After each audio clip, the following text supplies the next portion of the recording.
Buenos días a todos, sean bienvenidos a la exposición de biosíntesis bacteriana y regulación enzimática. De manera general, hablaremos del peptidoglicano, recordando que es un componente de la pared bacteriana que le proporciona estructura, forma y rigidez. Adicionalmente, existen diferencias significativas entre la pared celular de gram positivas, como es este ejemplo acá, y gram negativas, como es el ejemplo acá. Vemos que en gram positivas la capa de peptidoglicano es muy gruesa, mientras que en gram negativas es una capa delgada en un espacio periplasmático entre la membrana plasmática y una membrana externa.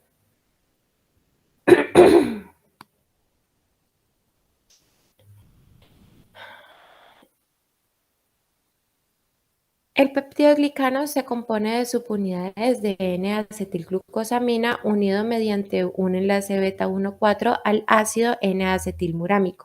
Adicionalmente, se une a este ácido N-acetilmurámico una cadena peptídica compuesta normalmente de L-alanina, ácido glutámico, ácido diaminopimélico en gram negativas o L-lisina en gram positivas y D-alanina. En su estado de precursor, aquí se adjunta otra alanina, pero más adelante veremos qué es lo que pasa con ese enlace y ese aminoácido. Como ya vimos, existen diferencias estructurales y también existen diferencias moleculares entre el peptidoglicano de gram positivas y gram negativas. En este caso tenemos una pared, esquema de una pared gram positiva en donde encontramos las subunidades, por aquí donde encontramos el N-acetilglucosamina y el ácido N-acetilmurámico con una cadena de pentapéptidos, el cual se enlaza a otro N-acetil murámico mediante un enlace de pentapéptidos de glicina. Esto lo vemos más a fondo al lado de acá, donde tenemos una comparación entre Escherichia coli, que es una gram negativa, y Staphylococcus aureus. Vemos por aquí que el enlace para la unión entre las láminas de peptidoglicano se hace directamente entre el DAP y la D-alanina, mientras que en gram positivas ocurre entre la L-lisina, un puente peptídico que se compone de 5 aminoácidos, comúnmente glicina, a la D-alanina. Hablando de la biosíntesis del peptidoglicano, tenemos 5 pasos principales.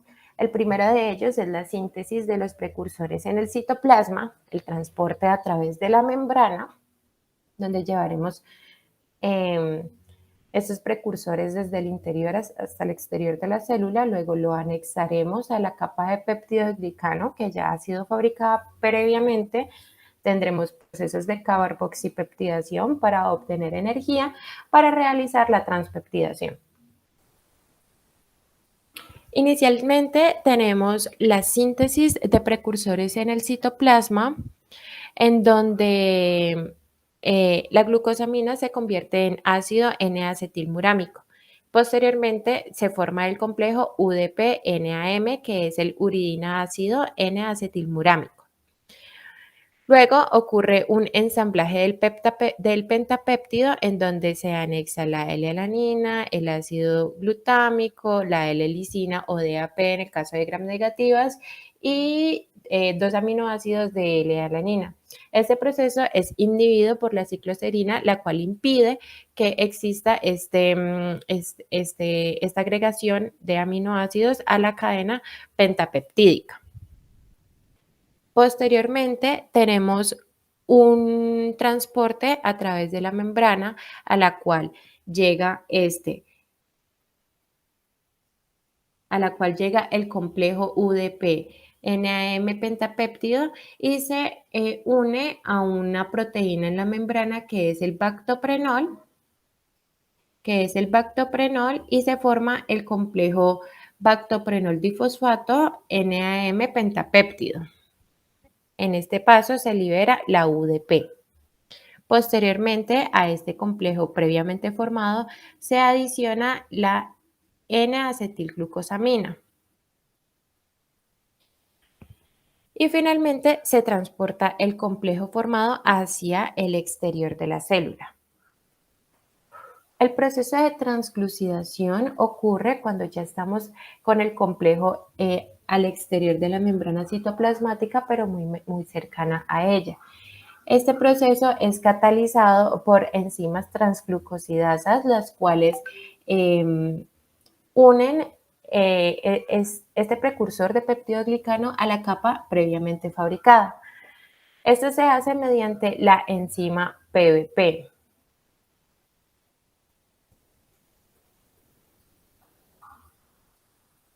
En el proceso de liberación del pactoprenol, vemos que se encuentra aquí al exterior de la célula y este se puede reciclar. Para esto requiere una enzima fosfatasa que le elimine este fosfato y él pueda volver al interior de la célula con un único fosfato y poder reiniciar el proceso. De igual manera, este mecanismo es inhibido por la vacitracina, el cual impide que ocurra esta ruptura del enlace, mientras que la vancomicina impide que se pueda separar el bactoprenol del peptidoglicano precursor. En la transpeptidación ocurre básicamente una unión lateral que es por entrecruzamiento de los péptidos de las cadenas pentapeptídicas. Este proceso le brinda una mayor estabilidad y estructuración a la pared de la célula y es mediado por transpeptidasas y carboxipeptidasas, las cuales en ambos casos es la enzima PBP. Esta unión, qué pena, ocurre básicamente entre el tercer y cuarto aminoácido y en este proceso hay una liberación de la L-alanina. Es importante mencionar que para que ocurra este enlace, el tercer aminoácido del precursor debe ser de tipo diamino. ¿Cómo ocurre la transpeptidación? Aquí tenemos un esquema comparativo entre la transpeptidación de Escherichia coli y la transpeptidación de Staphylococcus aureus. ¿Qué ocurre? Tenemos el grupo amino del DAP, el cual se va a unir al último aminoácido de la cadena, que es el D-alanina, y para ello necesita desplazar el D-alanina, quedando únicamente una cadena tetrapeptídica. ¿Cómo ocurre eso? Mediante la ruptura de este enlace por medio de una carboxipeptidasa, que también es la PBP, y ocurre esta unión entre estos dos aminoácidos de igual manera, mediante la PBP. Las penicilinas también inhiben este proceso de la enzima PBP, por lo que no se lograría establecer los enlaces, evitando que ocurra el entrecruzamiento de la pared celular. Por otra parte, tenemos la transpeptidación de Staphylococcus, en la que, como ya habíamos mencionado, hay un enlace pentaglicídico en el cual el grupo amino libre se une a la D-alanina, desplazando por decarboxipeptidasas a la D-alanina terminal y haciendo entonces un enlace de un peptapéptido. Esto se hace principalmente para darle un poco más de espacio de longitud a la pared celular. De manera general, como ya lo vimos, en este espacio ocurre, que es en el citoplasma, ocurre la síntesis de los precursores. Por aquí nos unimos al bactoprenol, que es nuestra proteína de transporte de membrana. Formamos el complejo difosfato con el disacárido y el pentapéptido, que es llevado al exterior. En esta biosíntesis tenemos la cicloserina, que nos inhibe el proceso de formación del pentapéptido, y en el exterior de la célula ocurre una transglucidación, todo mediado por la PBP. Este proceso en el que el bactoprenol se libera para poder transglucidar al peptidoglicano. Entonces es inhibido por la vancomicina, que no permite esa ruptura. Posteriormente ocurre la transpeptidación, que es inhibida a su vez por la penicilina, y el bactoprenol impide entonces que ocurra una esta ruptura del enlace fosfato para que se pueda reutilizar el bactoprenol. Entonces, recordemos que los lipopolisacáridos también son conocidos como endotoxinas bacterianas o LPS, y estos constituyen el antígeno y la endotoxina de las bacterias gram negativas. En la imagen que estamos viendo en pantalla, estamos viendo la estructura completa de lo que sería un lipopolisacárido. Estos se encuentran localizados en la membrana externa de la envoltura celular bacteriana y juegan un papel muy importante en la patogénesis de las infecciones bacterianas, así como la interacción con el hospedero y su sistema de defensa. Estos se encuentran únicamente en gram negativas, ya que en gram positivas no podemos encontrarlas porque esas no tienen una cara externa. De esta manera, básicamente el LPS se compone de una porción lipídica muy conservada entre las especies, denominada como lípido A, que es la que podemos encontrar aquí en amarillo, la cual se encuentra inmersa en la cara interna de la membrana externa de la bacteria, y también tenemos una proporción hidrofílica, que es la que encontramos aquí, entre las cuales se encuentra el lipopolisacárido O específico y también el núcleo del polisacárido. Esta está compuesta por azúcares que presentan una gran variabilidad estructural. En cuanto a las funciones que cumplen cada una, el lípido A es responsable de las propiedades patofisiológicas de las endotoxinas y en cuanto al polisacárido, esta es la porción más externa y generalmente es la que le confiere a la bacteria su especificidad serológica. En cuanto a la biosíntesis de los lipopolisacáridos, generalmente está compuesta por sucesos que ocurren cada uno de manera separada, pero que en algunos puntos convergen. Entonces vamos a hablar un poco acerca de la biosíntesis de sus estructuras relacionadas. Entonces, con respecto a la biosíntesis del lípido A, podemos decir que primero es un proceso complejo, ya que va a implicar la generación de una gran cantidad de productos intermediarios y va a requerir de la colaboración de diversas enzimas que pueden estar localizadas tanto en el citoplasma como en la cara interna de la membrana interna. Entonces, aquí tenemos más o menos lo que vendría siendo la biosíntesis del lípido A. Como decíamos anteriormente, ella va a necesitar precursores, y uno de los precursores más importantes que se conoce es este de acá, que se está señalando aquí en el círculo, que es la UDPN acetilglucosamina, pero también podemos encontrar otros como son el R3 hidroximiricitoil, unido a una proteína transportadora de los grupos acil, conocido como ACP, cuyas siglas significan Acyl Carrier Protein, también el Myristoyl ACP, el Laurol ACP, el ATP y el CMP-cadeo, del cual vamos a hablar un poco más adelante, porque suele ser muy importante en la biosíntesis del núcleo o core.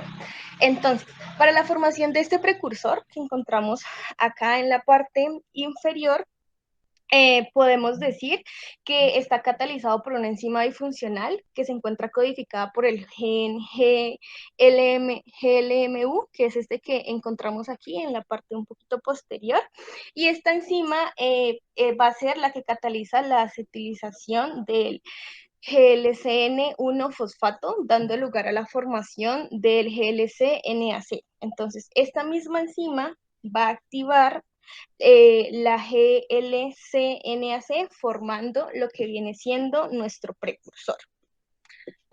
Con respecto a la biosíntesis del núcleo core, como decíamos anteriormente, esta va a estar relacionada con el lípido A, ya que estas se intercalan al final de la biosíntesis del lípido A, puesto que en alguno de sus pasos finales esta va a requerir de dos residuos del KDO. Entonces recordemos que el KDO hace referencia al azúcar ácido 2 keto 3 de octano. Entonces, aquí estamos viendo la vía de biosíntesis del núcleo core, la vamos a leer de izquierda a derecha hasta que lleguemos a la formación del CMP-KDO. Entonces, el CMP-KDO pues viene siendo el KDO pero activado. Entonces, para la formación de este va a ser necesario la participación de dos enzimas. La primera de ellos es la KDO8-fosfato, que es la que encontramos aquí, es fosfato sintasa, la cual va a estar codificada por el gen KDSA, que a su vez es el que cataliza la condensación del D-arabinosa, que es este que encontramos aquí, y un fosfoenolpiruvato para dar lugar a la formación del KD8 fosfato. Y las CMP KDO sintasa que encontramos acá hasta el final va a estar codificada por este gen de aquí, que es un gen KDSB, que tras la actuación de una fosfatasa específica para el KDO va a dar como resultado la formación del CMP KDO.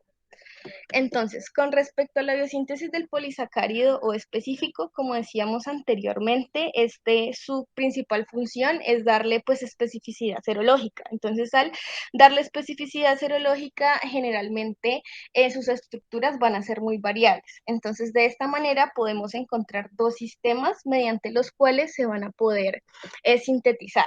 El primero de ellos es conocido como el sistema WZY dependiente, el cual es exclusivo de heteropolisacáridos, de los cuales a menudo van a estar ramificados. Entonces, aquí también lo vamos a leer de izquierda a derecha. Entonces, en este caso, la síntesis comienza con la unión del primer residuo glucósido al UNDP, que es este de aquí, este pequeño, ese es un residuo.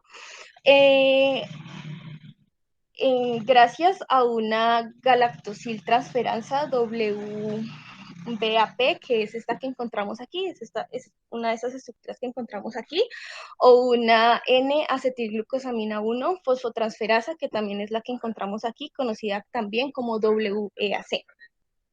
Entonces, una vez se produce esta iniciación, entonces una vez pasa por aquí, se produce la iniciación, el proceso continúa con una adhesión secuencial, que es esta que podemos ver aquí, de diferentes monosacáridos que van a constituir una subunidad O.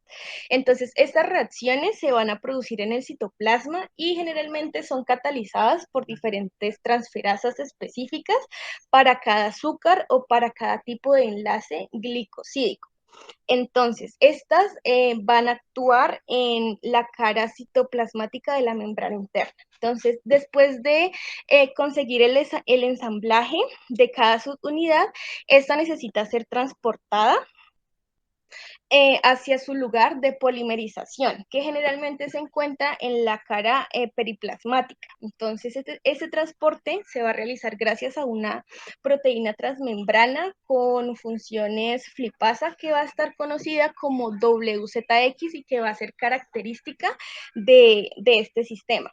Entonces, el mecanismo exacto del transporte de las subunidades a través de esta bicapa lipídica por ahora es desconocido, pero se sabe que una vez en el periplasma, las subunidades unidas al UNP polimerizan mediante la transferencia del polímero en formación desde su UNDP hasta el extremo no reducido de la nueva subunidad O. Entonces, el efecto final de esto es que el crecimiento se va a producir por el extremo reducido del polímero en formación.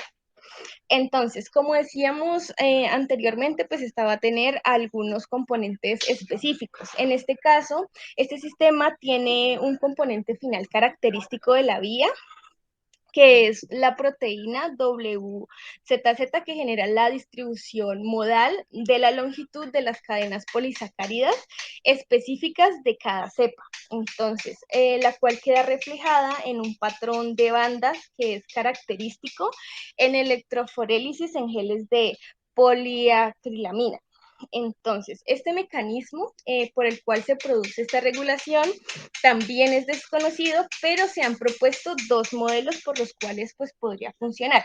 El primer modelo considera que esta WZZ lo que hace es que va a interactuar con esta WZY y lo que sucedería es que esta modularía su actividad para alternar entre dos estados funcionales y que uno favoreciera a la elongación de la cadena polisacárida y el otro favoreciera a la transferencia de la ligasa conocida como WAL, que es la que encontramos aquí.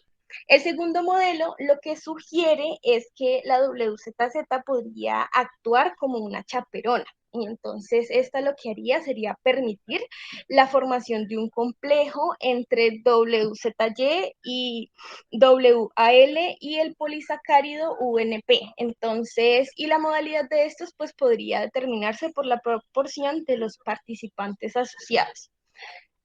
También tenemos la biosíntesis de polisacárido específico por un sistema de transportador ABC dependiente. Entonces, este sistema va a ser característico de la biosíntesis de antígenos o también antígenos o homopolímeros. Entonces, en este caso, la extensión del polisacárido tiene lugar por la adición progresiva de azúcares en el extremo no reducido de la cadena. A diferencia del sistema anterior, este no requiere de una polimerasa específica y el polímero se completa en la cara interna de la membrana plasmática, como podemos ver acá en este caso. Entonces, para realizar el exporte de la cadena hacia la cara externa, para la posterior ligación al LSP, lo que va a suceder es que se produce gracias a un transportador tipo ABC, también conocido como ATP, blinding cassette. Entonces, en este caso, y pues la principal diferencia entre este sistema y el otro es que no va a actuar una proteína WZX y tenemos un homólogo de WAC, que lo que va a hacer es que va a iniciar la biosíntesis del antígeno colocando un residuo de GCL-NAC en el UNDP. Entonces, esto lo que va a hacer es que va a actuar como un primer para la extensión de la cadena. Y en el paso siguiente, una glicosil transferasa específica va a añadir pues un adaptador. Y antes de que se inicie la sucesiva transferencia de estos residuos a la cadena, tanto el residuo adaptador como el iniciador deben ser detectados normalmente en la región que une el antígeno O con el núcleo externo de la molécula del LPS. Entonces, todo este mecanismo va a requerir la participación única de una molécula de UNDP por polímero, de forma que al contrario que en el caso del sistema WZY dependiente, este proceso siempre va a ser resistente a la bacitricina.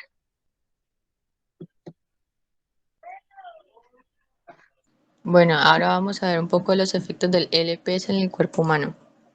Los LPS, cuando entran al torrente sanguíneo, se unen a las proteínas circulantes e interactúan con macrófagos, neutrófilos y otras células del sistema retículo endotelial.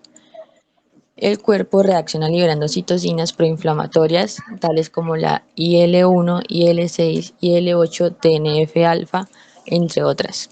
Además de esto, se activan cascadas del complemento y la coagulación. En la clínica se observa fiebre, leucopenia e hipoglicemia, hipotensión y choque con hipoperfusión de los órganos vitales, coagulación intravascular e incluso muerte por disfunción masiva de órganos.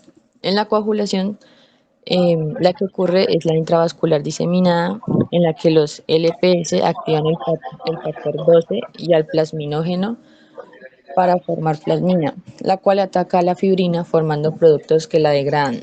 Y como consecuencia hay disminución tanto de plaquetas como de la concentración de fibrinógeno. Y en ocasiones la heparina previene algunas lesiones que acompañan la CID.